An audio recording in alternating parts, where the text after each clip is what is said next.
السلام علیکم دوستو، ایک بار پھر آپ کی خدمت میں حاضر ہوں ایک نئی حدیث پاک کے ساتھ۔ کیا آپ جانتے ہیں کہ نبی کریم صلی اللہ علیہ وسلم کی کچھ نمازیں قضا بھی ہوئیں؟ آئیے دیکھتے ہیں کہ وہ نمازیں کیوں قضا ہوئیں اور کیسے ادا کی گئیں اور وہ کون سی نمازیں تھیں۔ پہلی قضا کا واقعہ بخاری شریف میں ہے کہ حضرت جابر رضی اللہ عنہ نے روایت کیا، جس کا مفہوم ہے کہ غزوہ خندق کے موقع پر حضرت عمر رضی اللہ عنہ آئے اور کفار قریش کو برا بھلا کہنے لگے اور نبی صلی اللہ علیہ وسلم کی خدمت میں عرض کیا کہ یا رسول اللہ صلی اللہ علیہ وسلم، میں اب تک عصر نہ پڑھ سکا ہوں اور اب سورج غروب ہونے کو ہے۔ اب صلی اللہ علیہ وسلم نے فرمایا کہ میں نے بھی عصر نہیں پڑھی ہے۔ چنانچہ اللہ کے رسول صلی اللہ علیہ وسلم نے وضو فرمایا، ہم نے بھی وضو کیا اور پھر غروب آفتاب کے بعد اب صلی اللہ علیہ وسلم نے پہلے عصر پڑھی، پھر اس کے بعد مغرب ادا فرمائی۔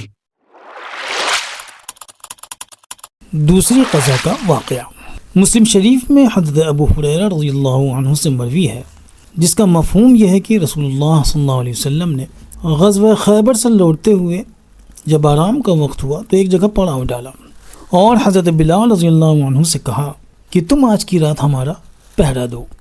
چنانچہ حضرت بلال رضی اللہ عنہ نماز پڑھنے میں مصروف ہو گئے، جو بھی ان کے مقدر میں رہی ہو، جبکہ نبی کریم صلی اللہ علیہ وسلم اور آپ کے صحابہ سو گئے۔ جب صبح قریب ہوئی تو حضرت بلال رضی اللہ عنہ نے مشرق کی طرف منہ کر کے اپنی اونٹنی پر ٹیک لگا لی اور ان کی بھی آنکھ لگ گئی۔ پھر نہ تو رسول اللہ صلی اللہ علیہ وسلم کی آنکھ کھلی اور نہ ہی حضرت بلال رضی اللہ عنہ کی، اور نہ ہی آپ صلی اللہ علیہ وسلم کے بقیہ اصحاب میں سے کوئی اٹھا، یہاں تک کہ سورج نکل آیا۔ پھر سب سے پہلے خود جناب نبی کریم صلی اللہ علیہ وسلم کی آنکھ کھلی اور آپ نے گھبرا کر حضرت بلال رضی اللہ عنہ کو جگایا اور فرمایا، اے بلال۔ حضرت بلال رضی اللہ عنہ اٹھے اور جلدی سے کہا، اے اللہ کے رسول، میرے ماں باپ آپ پر قربان، مجھے بھی اسی ذات نے اٹھنے سے باز رکھا جس نے آپ کو باز رکھا۔ آپ صلی اللہ علیہ وسلم نے فرمایا، اپنے جانوروں کو یہاں سے نکالو، یعنی فوراً اس جگہ کو چھوڑ دو۔ صحابہ کرام رضی اللہ عنہم نے تعمیل کی اور فوراً وہاں سے نکل آئے۔ کچھ دور نکل آنے کے بعد جناب نبی کریم صلی اللہ علیہ وسلم نے وضو فرمایا اور حضرت بلال رضی اللہ عنہ کو حکم دیا کہ نماز کے لیے تکبیر کہیں۔ حضرت بلال رضی اللہ عنہ نے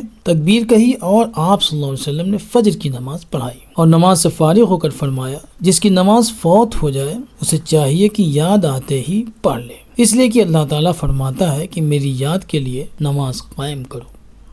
تیسری مرتبہ قضا کا واقعہ سنن نسائی میں حضرت عبداللہ بن مسعود رضی اللہ عنہ سے مروی ہے، جس کا مفہوم ہے کہ جنگ احزاب یعنی غزوہ خندق کے موقع پر مشرکین نے نبی کریم صلی اللہ علیہ وسلم کو 4 نمازوں سے روکے رکھا۔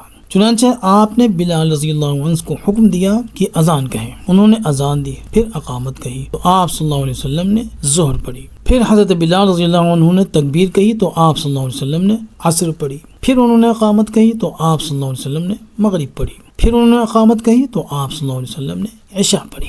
سنن نسائی کتب احادیث میں آپ صلی اللہ علیہ وسلم کی انہی 3 موقعوں پر نماز فوت ہونے کا واقعہ نقل ہوا ہے، اور آپ صلی اللہ علیہ وسلم نے ان کی ادائیگی کا طریقہ بھی قولاً و عملاً بیان فرما دیا۔ واللہ تعالی اعلم بالصواب۔